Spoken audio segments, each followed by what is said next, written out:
সন্ধ্যা সবাইকে। শুভ মহালয়ার প্রীতি ও শুভেচ্ছা। বড়দের আমার প্রণাম এবং ছোটদের আমার ভালোবাসা। তো আমরা একদম চলে এসেছি আজকে মহালয়ার শুভ লগ্নে শ্রীভূমিটা দেখতে। আমরা এখনই অনেকেই আছে, তোমরা দেখতে পারবে। তো চলো তোমাদেরকে দেখাই শ্রীভূমি প্যান্ডেল। তোমরা দেখতেই পাচ্ছ কত পরিমাণ ভিড় এখানে হয়েছে। এই যে এন্ট্রেন্স, আমরা এখান দিয়ে ঢুকবো। আমাদের যেহেতু বাইক রেখেছি আমরা ডান দিকে, ওখান দিয়ে আমরা বেরিয়ে এসে এন্ট্রেন্সে দাঁড়িয়ে আছি। আমাদের আরও দুজন আছে, তারা আসছেন। তো আমরা এখন দাঁড়িয়ে আছি এন্ট্রেন্সের সামনে। আমাদের আরও 2-3 জন আসার কথা। তো তারা আসলে আমরা ঢুকবো। সাডেন প্ল্যান হয়েছে, আমরা বেরিয়ে গেছি। কারণ আমি কোনোদিনই প্রিপ্ল্যান করে বেরোই না। প্রিপ্ল্যান করলে কোনো কিছুই সাকসেস হয় না। তাই হঠাৎ করে ঠিক হয়েছে, আমরা বেরিয়েও করি।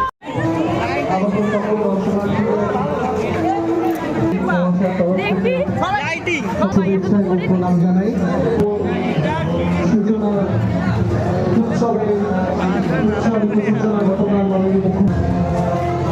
ভার্চুয়ালি মণ্ডপে উদ্বোধন করেছেন এবং আজ থেকে আগামী 14 তারিখ অবধি দর্শনার্থীদের জন্য আমাদের এই মণ্ডপটি খোলা থাকবে।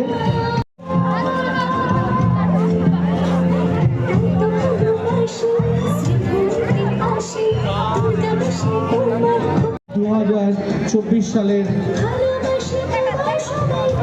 মণ্ডপটি তিরুপতি বালাজি টেম্পলে